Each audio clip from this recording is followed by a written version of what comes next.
Okay, so Memorial Day just passed and it really feels like summer now, doesn't it? And if it weren't for the mugginess outside here, the heat would be pretty nice. There are some things other than how hot it is that signal summer in my mind, and maybe these are similar for you where you are. For me, it's less local traffic because the school zones are all clear. And sometimes if I'm driving out mid morning, I might only see a handful of cars until I reach the main road. It's really great. I also see more neighbors out doing yard work or doing some sort of outdoor repair or planting stuff. And of course, I hear more kids outside playing, mostly in the evenings, just because of how hot it is during the day. In general, it's just quieter, simpler. Life feels a little lighter in the summer, at least until we start getting ready for a trip or summer camps. And then, yeah, the activity picks up again. I think summer is a great time to declutter because of this lightness. Even if you're working, maybe you have summer Friday hours, or maybe Mondays don't feel as heavy as during the rest of the year. And it's really nice that the days are longer. So by the time you get home, you know you still have hours of daylight left and you can do more than just get dinner ready and put the kids to bed. So, yeah, summer's a great time to declutter. And if you'd like to do that, well, I want to debunk four big organizing myths that might get in the way of you feeling like you successfully accomplished some amount of decluttering this summer. Okay. So keep listening.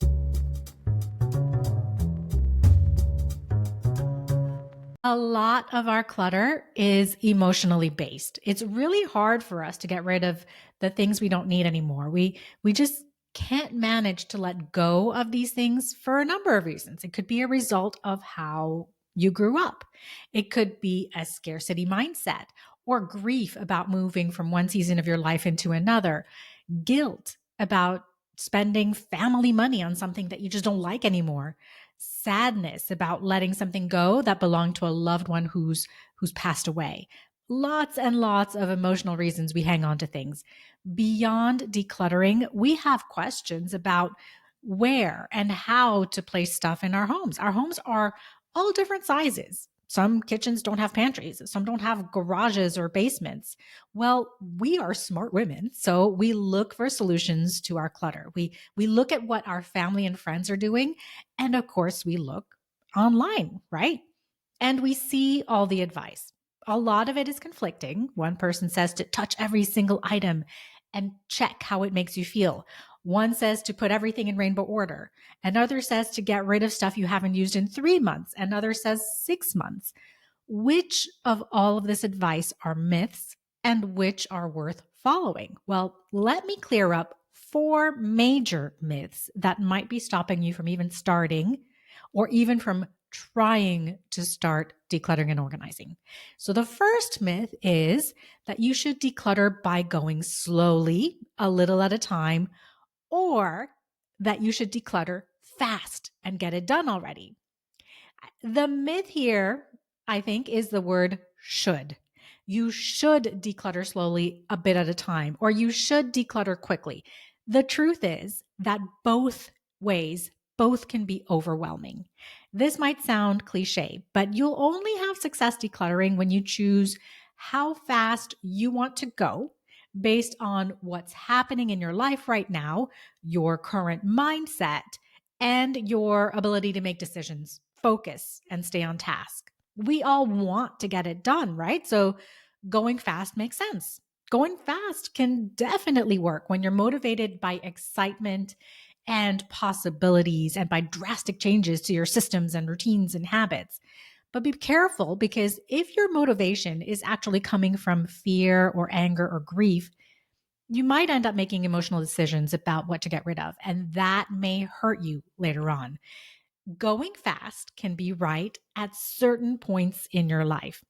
Moving to a new home tends to motivate some people to declutter and get organized really fast. If you've ever moved, have you ever started unpacking at your new house and you found a little garbage bin with the garbage still in it. Well, you're not alone. I've seen it more than once. Moving one can of garbage isn't a big deal, but moving roomfuls of clutter is. You end up not only with the same clutter in your new home that you have to find room for now, but you're also spending a lot of money with moving supplies and a moving truck and all that to move your clutter with you. This is a side story here for a minute. In one of our moves, I remember the movers bringing in the boxes into our new house. And I recognized 5 small book boxes where the tape had yellowed because it was so old. We hadn't unpacked these 5 boxes from the time my husband and I had gotten married and moved into our first apartment. And here we were, years and years and years later. And I did the same thing as I had done for the last 3 or 4 moves before that. I pushed those boxes just as they were into a hallway closet and I organized stuff around them. I knew what was in those boxes. I just didn't know what to do with those things. I was delaying making a decision about them. Moves are overwhelming. We have so much stuff. You really don't realize how much stuff you have until you have to pack it all.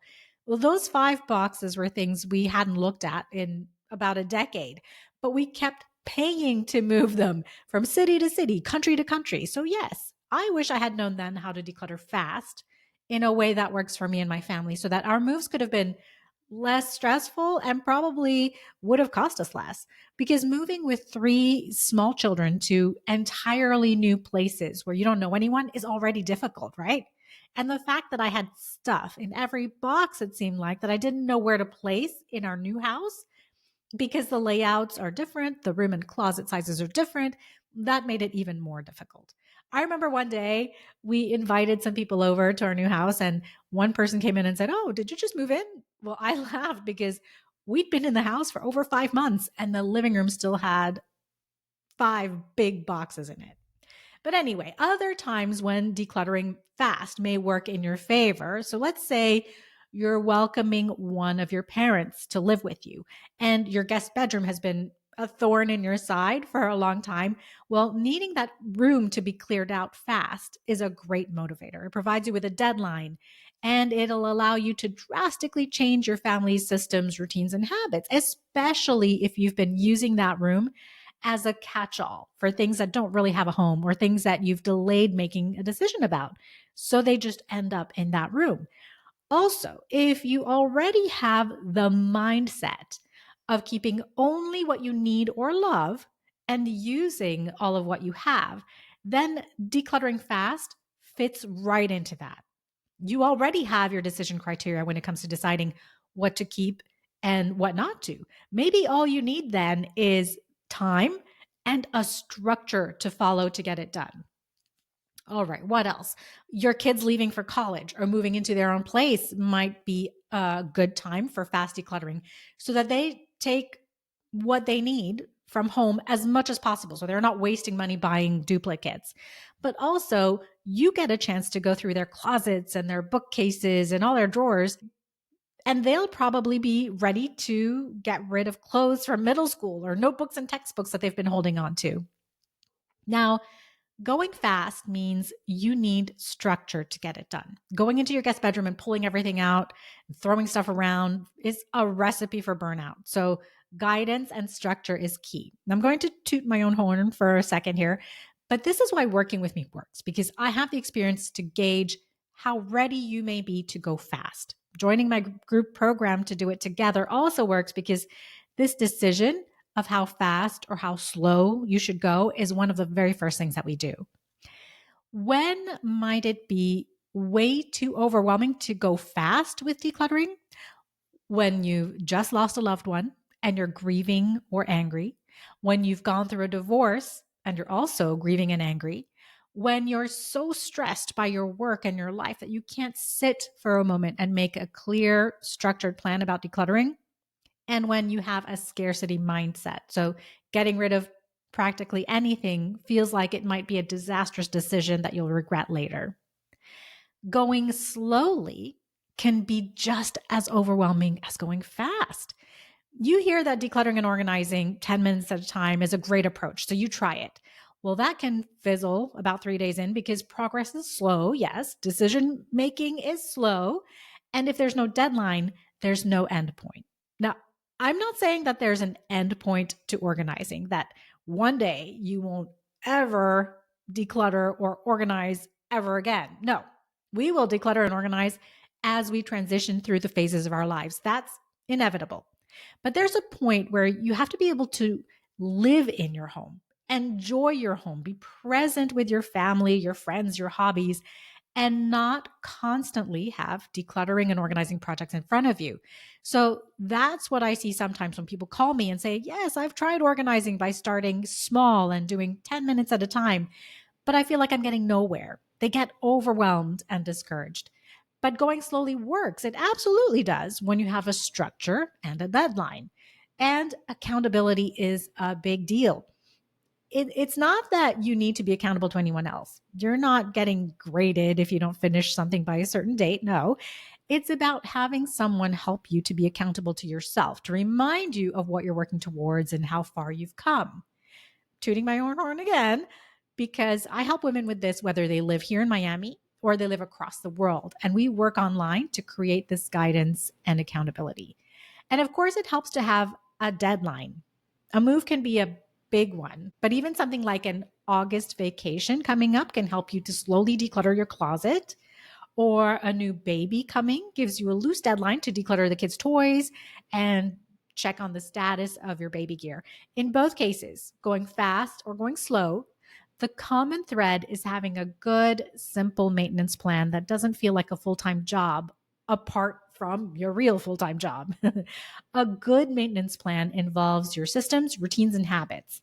And micro decluttering and decluttering during your life transitions, like I mentioned, are habits that you develop and integrate naturally into your daily life so that you're not living with a never ending string of organizing projects. That's how you keep the clutter from coming back and you keep whatever you've organized in good shape. The second myth is that your decluttered and organized home shouldn't ever be messy. My home is messy. Right now on the table in front of me are some snack bowls, a cup of water.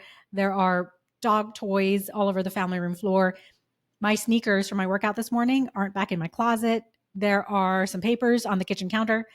I live with people. We have kids and a dog. There is not a chance that my house will be pristine with nothing out of place at any moment of the day. Your home is meant to be lived in, so it will get messy. When you invite friends for dinner, you expect a spill or two, you expect a pile of dirty dishes. That doesn't magically go away. Being organized for beautiful living, though, means that you're living your beautiful life in a home you love with the people you love, but it's not without structure. You are organized for the beautiful living. So everything has a home, meaning that you can be not stressed out about the mess because you know that everything has a spot to be put away. All the dishes, once they're clean, they have a spot in your cabinets and your drawers. All the dog's toys have a home in a basket in the family room. My sneakers have a spot waiting for them in my closet. The kids' toys all have a space to be put away. Having that clarity in your mind, knowing that everything has a place to go when you're ready to put it away, is what keeps you organized for beautiful living. It's when things enter your home and you don't have a home for them, you don't have a space for them, that's when clutter creeps in, and a messy house will remain messy and disorganized. The third myth is that your home storage should be matching, minimalist, and expensive. I don't know if anyone actually says that out loud, but it's definitely implied by the Instagram, Pinterest, and TikToks out there, right? Arranging in rainbow order, decanting all your grains and cereals and coffees and teas into matching containers with matching vinyl labels. Every single surface is 100% clear all the time. All of these things are choices and preferences, not rules. They're certainly not necessary in order for your home to be organized. Half my spice jars don't match. I have non matching mason jars, and I sometimes label my jars with blue painter's tape. What? When I begin working with a client, the first thing we start with is clarify. It's the first step of my 5-step Clear 5 framework. Again, a structure. The Clear 5 framework is a structure, and we need some structure. It's why I always do a home clutter audit consultation for about 15 minutes with everyone to chat with you, understand where you are in your life and what's happening in your home so I can see how best to help you. But this clarify step is all about understanding your choices, your preferences, and your desires. What does that mean? Well, those are your values. That's where I understand what your values are. One of my values is sustainability. I want to live a more sustainable life. I want to teach my kids how to live more sustainable lives, but bit by bit. I'm never going to go off the grid, and I don't think I'll own chickens, though I love to see friends raise chickens and harvest eggs and all that, but that's not me. So I will declutter and organize my house with sustainability as a primary value in a way that fits into the way I live, a way I know I can stick with or keep up with. But I also prefer clear countertops and clear surfaces. I'm really affected by stuff on surfaces, and I can't work well without starting with a clear surface. So I value having a space to store most of our kitchen stuff, a space to store all the things in my office. So only the bare necessities like my computer, my notebook, these, two drawings that my daughter made, the necessities are on my desk when I start working. In the kitchen, I always tend to put things away before I start cooking or preparing lunch boxes or whatever. I need it to be clear so I can focus better on what I'm doing. So for me, hidden storage, like having most things behind doors or drawers, is better. It's my preference. If you've been listening to the podcast for a while, you know that I keep my toaster oven, the blender and stand mixer all in lower cabinets behind closed doors. I'm very picky about what I allow to live on top of my counters. I try to have a home to put everything away, but it doesn't all have to be matching. It doesn't all have to be custom. For me, simply having things put away makes me feel like my house is clean, my mind is clear, and that makes me happy. I don't mind much if my cookies stay in their crazy colored containers as long as they can be put away in the snacks cabinet and the door can close. You might be totally different. You might love having your salt and pepper shaker and a pretty candle on a beautiful tray on your kitchen island. You might enjoy having your matching canisters of coffee, tea, and sugar out next to your coffee maker. That's fine. Of course, you can do that. And these objects might have meaning for you. If that's your assigned home for these things because they make you happy to see them there and they make it easier for you to get stuff done, perfect. A minimalist look isn't for everyone. And lots of people love to have decorative things on every surface. And there are ways to do it and have it look good, not cluttered. Like there's no rhyme or reason for each of these things. And I'll be doing an episode on this coming up. But you don't have to get caught up in the labels like minimalist and maximalist. Those mean different things to different people, right? Everything is relative. We work to find your right amount and right style for you. And the fourth myth is that your stuff is worth money. This hurts. It really does because real hard earned money was spent on nearly every item in your house. You spent some of it, and that's your family's money, right?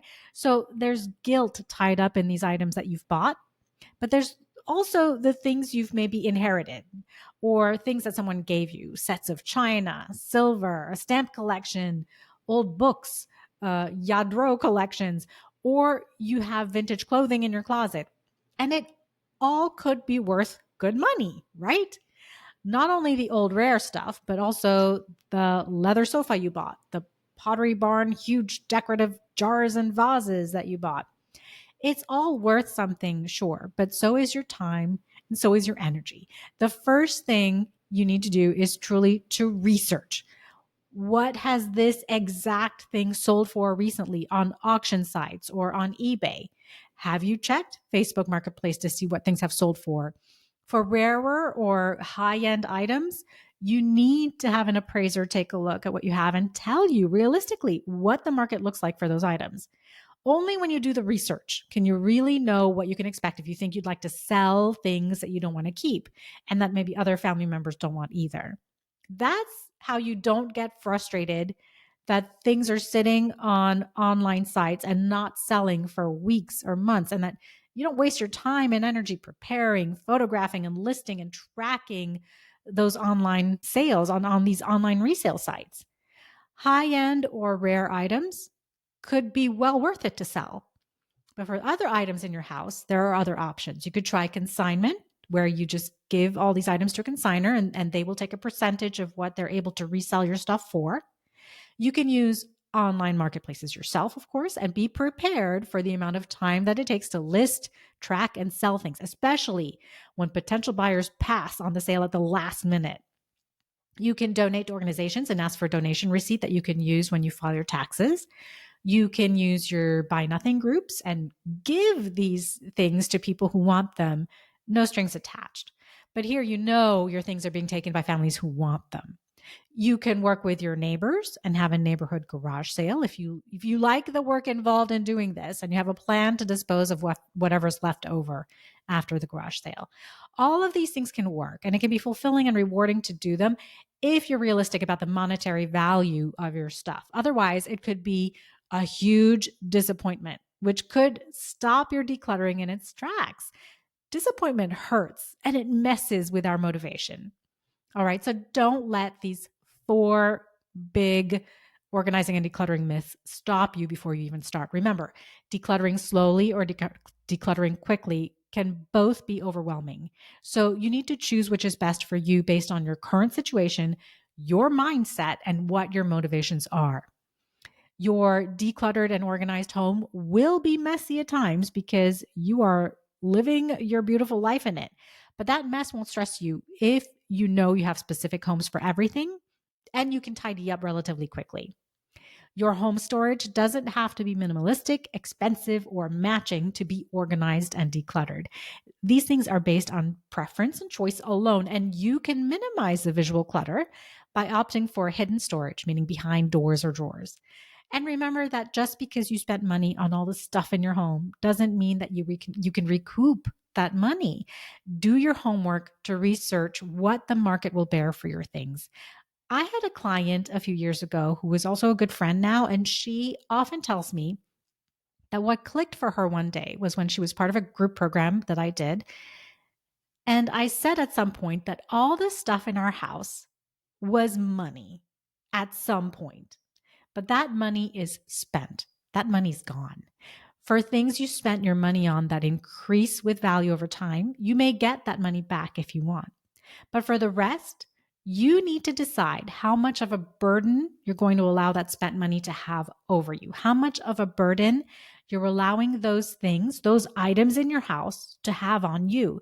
Because owning stuff is a burden. You have to find space for it. You have to clean it, you have to protect it. So if you're not using it or you don't love it, why are you spending your energy and limited space in your house to keep and protect it? You can make the choice to let it go in whatever way is most comfortable for you. I'm going to be giving a free class coming up to show you how to painlessly declutter your kitchen in just a weekend, and so the clutter doesn't come back. This is a declutter fast class. So it's not for everyone, but if you think it might be for you, go to fireflybridge.com/update and you'll be on the waiting list for it. It's a free class. I'll put the link into the show notes for you. It's fireflybridge.com/update. You can also email me at support@fireflybridge.com or DM me on Instagram at fireflybridgeorganizing if you have any doubts about whether this class is for you or not. We can chat about it real quick and I'll let you know. Thank you for spending time with me. Have a beautifully organized week, and I'll see you on the next episode.